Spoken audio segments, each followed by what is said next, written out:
1877, Paris, Kentucky, gave us the gift of Garrett Morgan, an entrepreneur, an inventor, a hero whose creations saved countless lives. We remember the man and his innovation through artifacts preserved at the Kentucky Historical Society.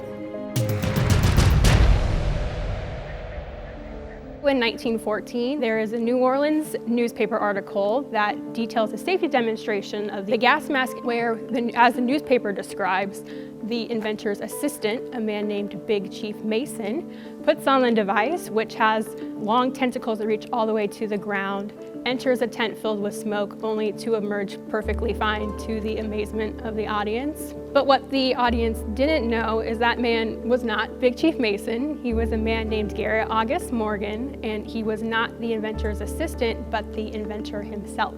Morgan was born in Claysville, which was a segregated community outside of Paris, Kentucky, to the formerly enslaved Sidney and Eliza Morgan.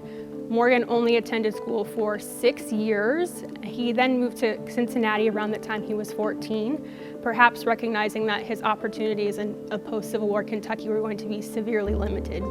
He eventually settles in Cleveland, where he not only becomes a great advocate for the African American community, but he also puts his brilliantly inventive mind on display.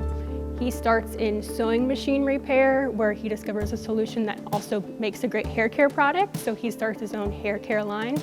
And it's those type of inventions that give him some financial security to work on bigger inventions, such as the breathing device. The device truly was life-saving. Morgan himself used it when there was an explosion beneath Lake Erie in 1916, despite the fact that he didn't receive the credit that he and his brother deserved after saving many lives in that. The Army picked the device up and just made a few adjustments, such as adding a portable air supply that a soldier during World War I could put in a bag hung around their neck.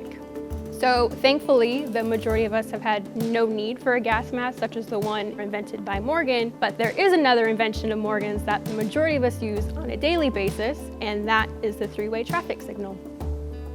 So we think it's really important to share the story of Garrett August Morgan, as Garrett knew that he couldn't take credit for some of his work, whether it being hiring a white actor to pose as the inventor of the gas mask or not being credited for his life-saving efforts after the explosion beneath Lake Erie. So we welcome you to come to the Kentucky Historical Society to see this World War I era mask, whose genesis was really created by a Kentuckian from Claysville outside Paris in Garrett August Morgan. For more information, visit us online at history.ky.gov. From the Kentucky History Center and Museums in downtown Frankfort, I'm Doug High.